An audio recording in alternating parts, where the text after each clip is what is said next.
23 priorités identifiées par les participants à cet atelier d'identification et d'élaboration du plan d'action opérationnel prioritaire 2021-2022 du plan d'action quinquennal de réforme de la police 2020-2024,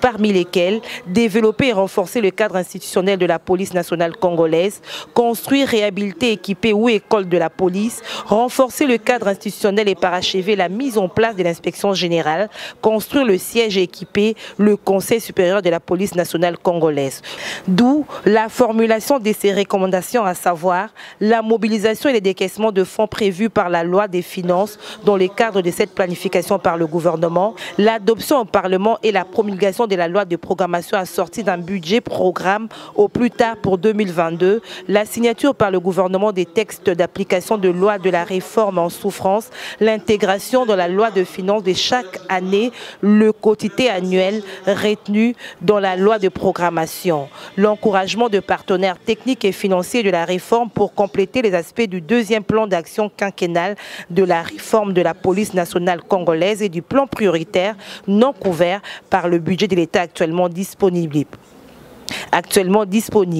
Des recommandations que le représentant du commissaire général de la police dit saluer car ayant pris en compte les besoins exprimés. Pour sa part, le chef de mission de l'Organisation internationale pour les migrations qui depuis 10 ans apporte une assistance technique à la police, Fabien Samboussi s'est dit confiant que le vice-premier ministre, ministre de l'Intérieur, défendra les intérêts et le budget de la police nationale congolaise sur base des informations retenues. Notre priorité à nous aujourd'hui, c'est d'avoir un plan et des priorités qui soient définies par la police nationale congolaise. Son Excellence le vice-ministre qui a donné son appui pour que les budgets qui ont été alloués sur la loi de financement soient débloqués.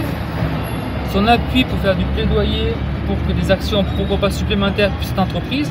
Nous sommes là en tant qu'agence technique pour apporter un support si nécessaire.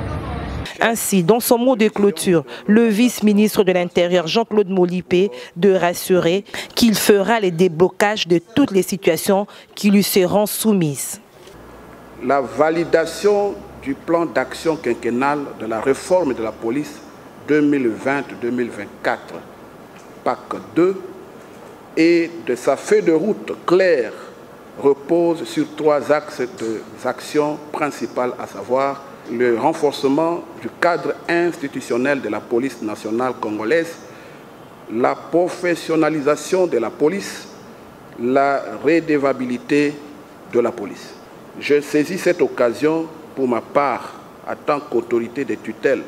de la police nationale congolaise, de vous rassurer que je ferai le déblocage de toutes les situations qui me seront soumises